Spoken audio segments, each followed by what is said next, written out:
ఈ నెల 15 అనగా డిసెంబర్ 15 ఆదివారం రోజున మార్గశిర పౌర్ణమి రాబోతుంది.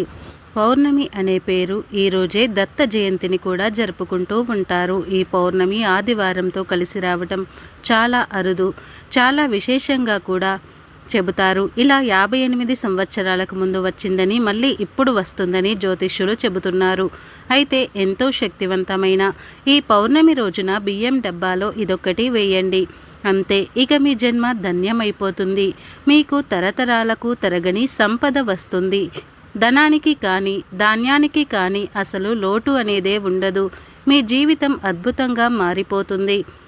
ధన సమస్యలు పోతాయి, ధనలాభం కలుగుతుంది. ఆర్థిక కష్టాలు, అప్పుల బాధలు అన్నీ కూడా తొలగిపోతాయి. ఇంతకీ ఈ అద్భుతమైన పౌర్ణమి రోజున బియ్యం డబ్బాలో ఏం వేయాలి అనే విషయాన్ని ఇప్పుడు మనం ఈ వీడియోలో వివరంగా తెలుసుకుందాం. మన జీవితంలో సహజంగా ఆర్థిక కష్టాలు వస్తూనే ఉంటాయి. మనిషి అన్నాక అనేక కష్టాలు వస్తూ ఉంటాయి. కొంతమందికి కష్టాలు ఇలా వచ్చి అలా వెళ్ళిపోతాయి. మరి కొంతమందికి మాత్రం కష్టాలు అలానే కంటిన్యూ అవుతూనే ఉంటాయి. ఎంత కష్టపడినా ఆ కష్టాలు తగ్గవు. ఇలాంటి వారు కష్టాల నుండి బయటపడి జీవితంలో డబ్బుకు లోటు లేకుండా జీవించాలి అంటే మర్చిపోకుండా బియ్యం డబ్బాలో ఇదొక్కటి వేయండి. పౌర్ణమి చాలా శక్తివంతమైనది. పౌర్ణమి అనేది శూన్యతిథి.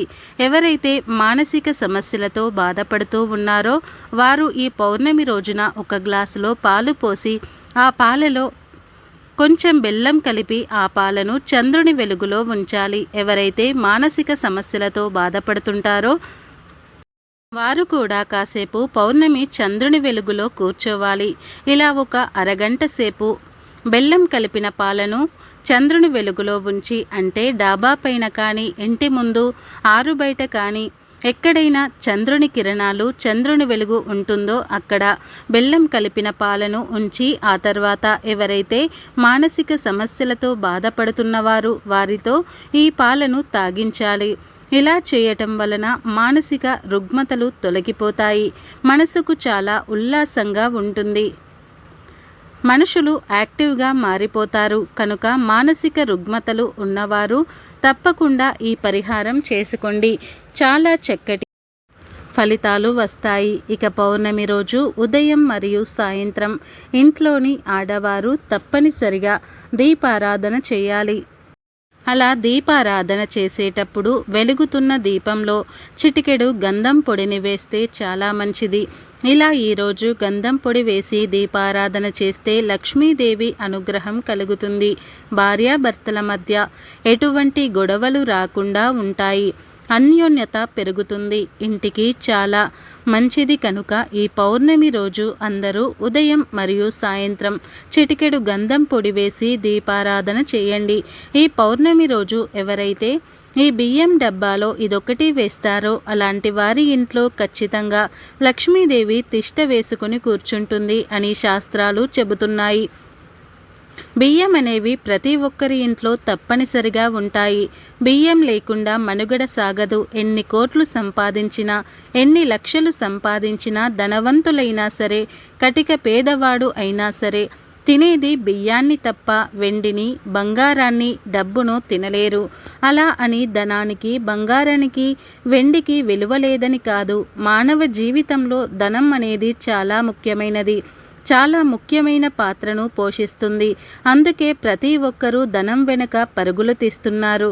ఇంట్లో బియ్యాన్ని అందరూ బియ్యం డబ్బాలో, బియ్యం రమ్ములలో స్టోర్ చేసి ఉంచుతూ ఉంటారు. బియ్యం డబ్బాలో ఈ పౌర్ణమి రోజు ఇదొక్కటి వేస్తే చాలు, మీ సమస్యలు పోయి అన్ని విధాలుగా కలిసి వస్తుంది. ధనం సంపాదించే మార్గాలు కూడా తెలుసుకుంటారు. ఎలాంటి ధన సమస్యలు ఉన్నా తొలగిపోతాయి. ఆర్థిక కష్టాలన్నీ కూడా తొలగిపోతాయి.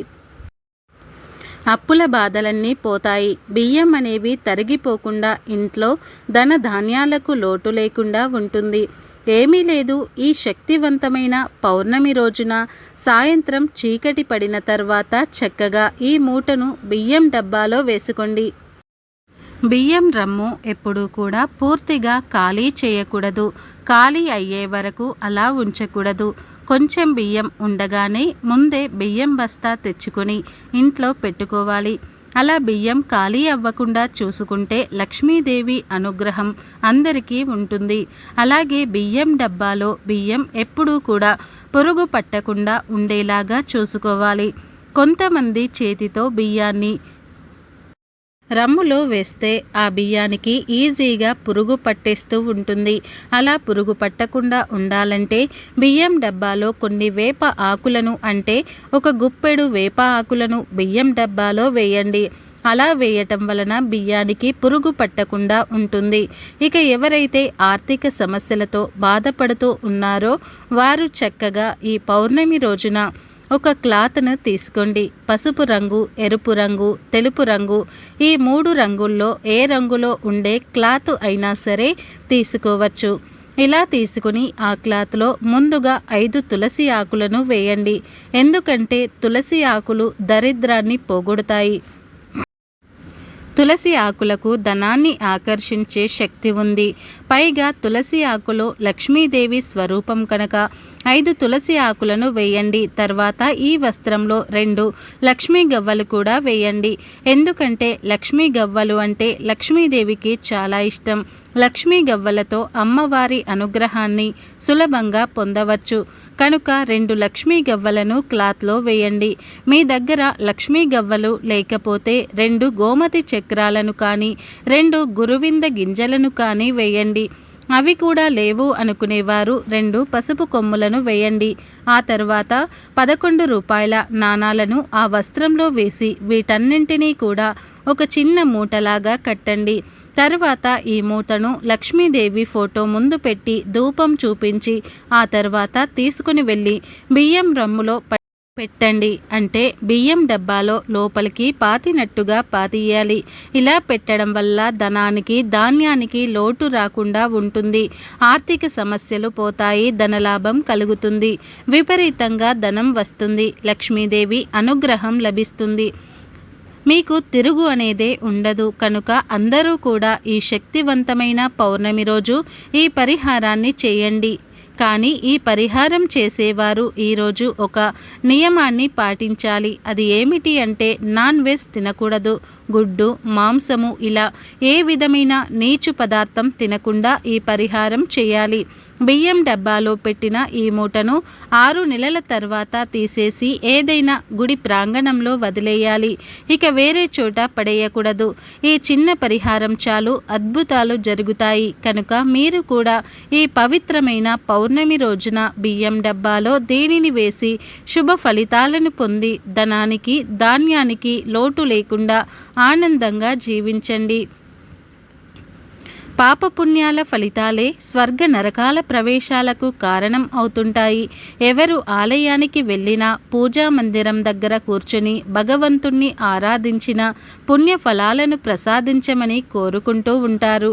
తెలియక చేసిన పాపాల నుంచి విముక్తిని కలిగించమని కోరుకుంటూ ఉంటారు. నిప్పు తెలిసి తాకినా తెలియక తాకినా గాలి తీరుతుంది. అలాగే పాపం అనేది తెలిసి చేసినా తెలియక చేసినా జన్మ జన్మల పాటు వెంటాడుతూ ఉంటుంది. పాపాలన్నీ కూడా నరకానికి దారిని తీస్తాయి, ఏర్పాటు చేస్తాయి. అక్కడ జీవుడు పడే యాతన అంతా ఇంత కాదు. అందుకే నరక బాధలను అనుభవించే పరిస్థితి రాకూడదు అని అంతా కోరుకుంటూ ఉంటారు. మృత్యు భయం లేకుండా ఉండాలంటే, నరక బాధలు పడకుండా ఉండాలంటే యమధర్మరాజు అనుగ్రహం కావాలని శాస్త్రాలలో చెప్పబడింది.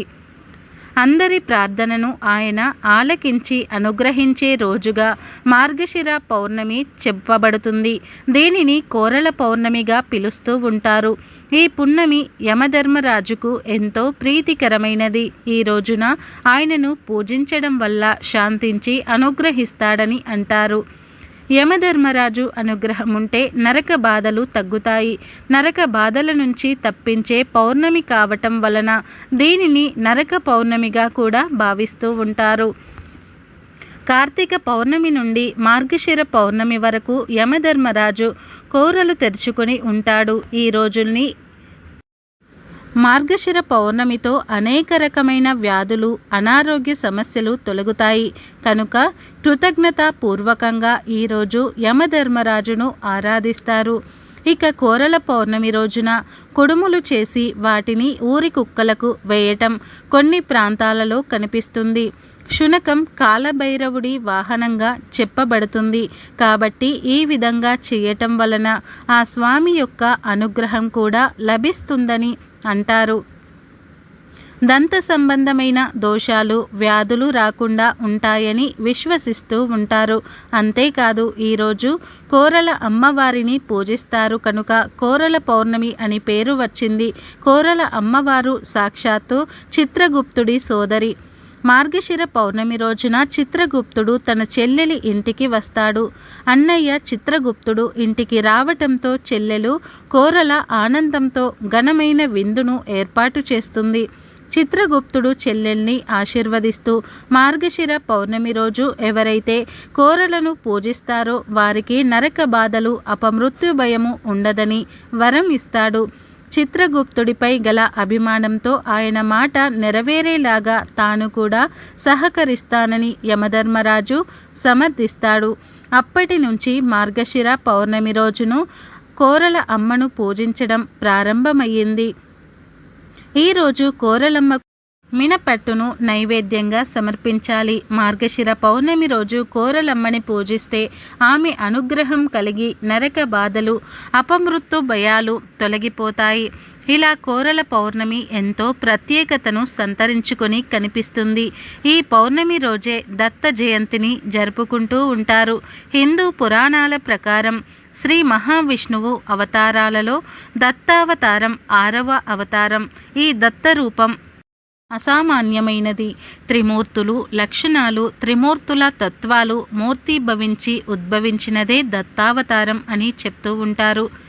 హిందూ పంచాంగం ప్రకారం ప్రతి సంవత్సరం మార్గశిర మాసంలో శుద్ధ పౌర్ణమి నాడు దత్తాత్రేయ జయంతిని భారతదేశ వ్యాప్తంగా ఘనంగా జరుపుకుంటారు.